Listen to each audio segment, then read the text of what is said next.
Hi everyone, this is Coach Diana with Complete Performance Coaching. I am one of the 5 coaches that we have, and today I really wanted to talk to you about something that has kind of come up in my practice, and that is all about motivation and really looking at kind of the best ways to motivate. And I'm going to talk a little bit to coaches and also to parents specifically.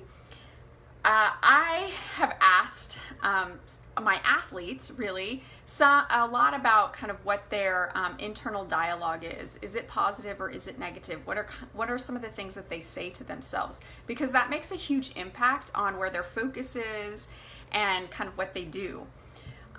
In asking one of my parents about their child, in return they told me kind of how they motivate their child at home.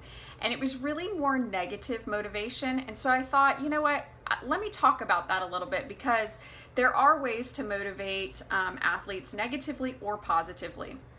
And, you know, we've all seen coaches use negative motivation somewhere along the way. There are some coaches that do pretty much all negative motivation, and then some coaches that are much more positive in their motivations. And so when a coach uses negative motivation, it's really, they're motivating through fear and intimidation.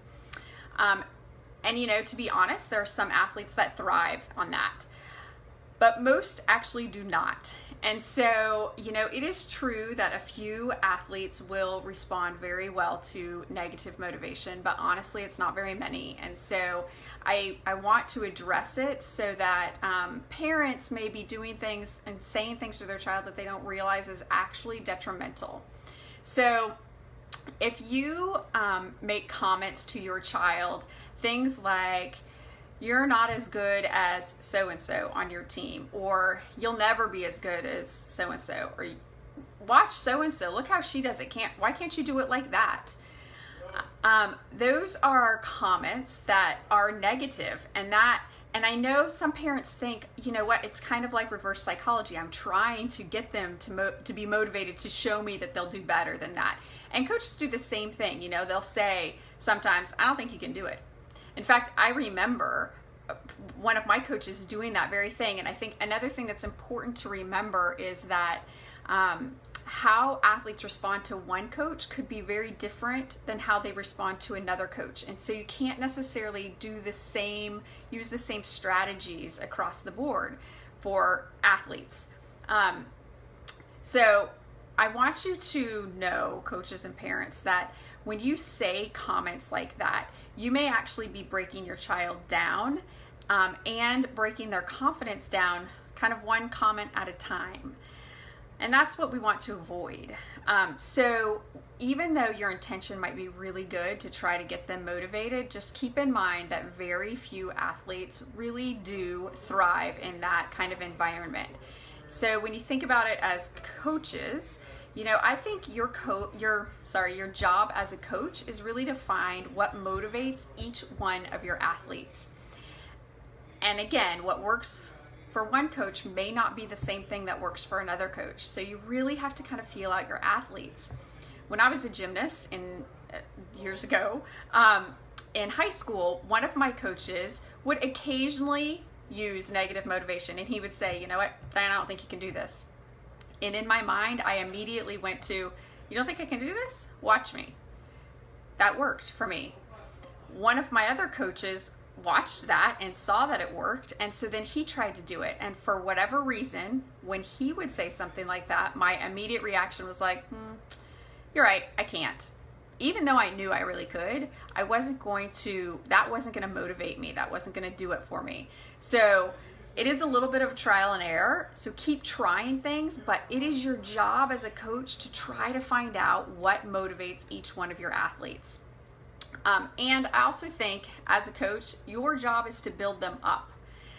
Your job is to have confidence in them when they don't have confidence in themselves. That's part of what makes a really good coach. And I promise you, if you have confidence in your athletes, they are much more likely to build that confidence in themselves. Parents, I think your biggest job is to be their number one source of support. especially emotional support. Home should really be a safe place for them. And I know Coach Rebecca was talking about making sure that you listen to them so that they feel heard. And I think that is really, really important. You might not have all the answers. You may disagree with them, but everybody wants to be heard.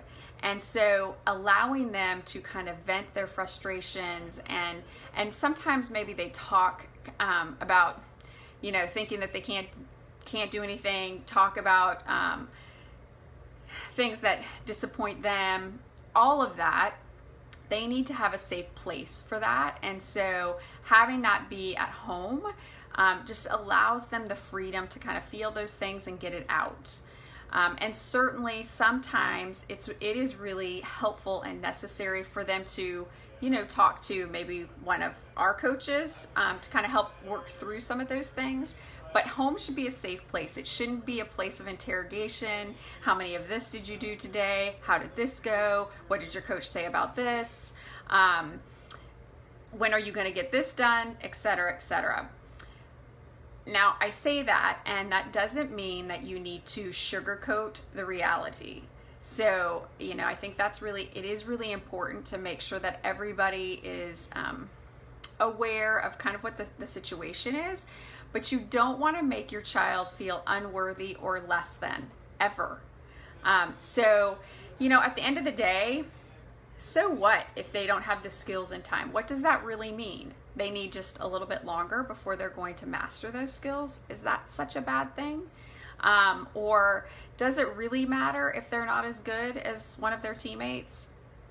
I think what we want is to have happy, healthy athletes. And so while certainly having a little bit of competition can be very healthy, I think really what we want to do is learn how to positively motivate our kids and have them look at it in comparison to themselves versus trying to compare themselves to other people, which a lot of times negative motivation brings up the comparison of others. I promise you will have happier athletes, you'll have healthier athletes if you really work, both parents and coaches, to motivate your athletes in a positive way, and also try to really kind of pump them up and give them the support that they need. All right, so it's a little bit about the differences between negative and positive motivation. If you have any questions about things that might be appropriate to say or not say, please feel free to ask me, and I will either respond online or maybe address it in another Facebook Live. All right, thanks so much.